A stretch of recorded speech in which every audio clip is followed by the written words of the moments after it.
Hi there, this is Caleigh Crane. Thanks for joining me again. This column was originally published September 1st, 2010. My checkbook is still smoking from our recent back-to-school shopping trip.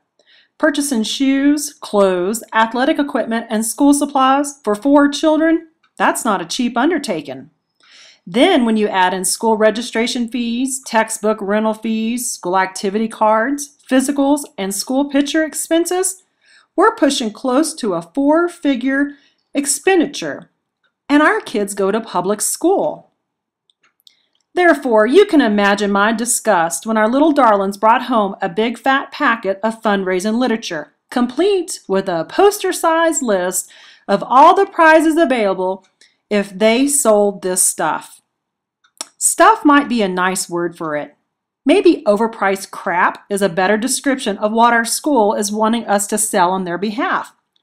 Frozen cookie dough, pricey wrapping paper, gaudy greeting cards, and made-in-China knickknacks fill the pages of this fundraising book.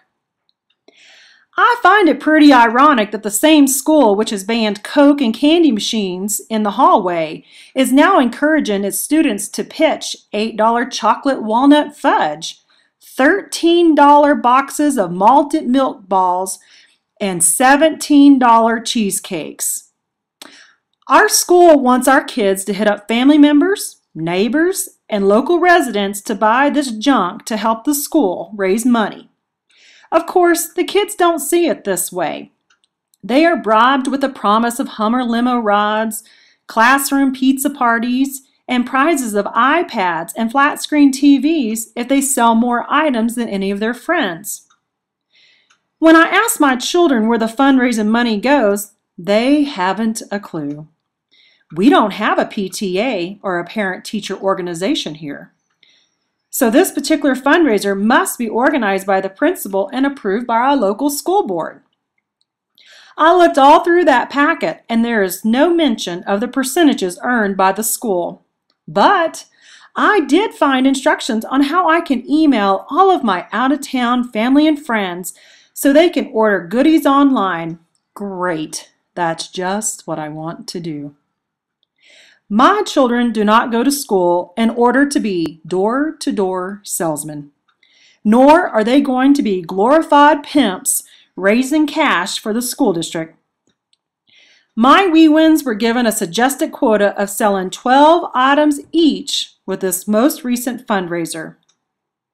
I am all for raising money for important causes.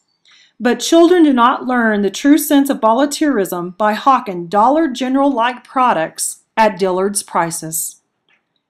And explaining this concept to a child who wants a prize worth $50 after selling more than $1,000 of merchandise, well, that's pretty tough. I don't need any new magazine subscriptions, nor am I going to give you the names and addresses of 10 people so that you can solicit them via the U.S. mail. I don't need any candy or gift wrap, and I don't need overpriced, tasteless frozen food. And I sure don't need my children thinking that the school district is funded by selling crappy products. We support the school district on so many different levels. If the FFA sells fruit and sausage, we're often the first in line to purchase. The same goes if the football team is selling Pizza Hut cards or if the local preschool sells Subway cards. We've bought t-shirts and padded stadium seats from the Booster Club, and we've bought ads in the yearbook to help offset the printing costs. Plus, we have shelves full of scholastic books from the elementary book fair.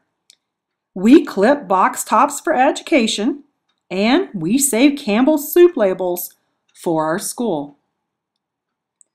And oh yes, that's right, we also support the school district by paying property taxes.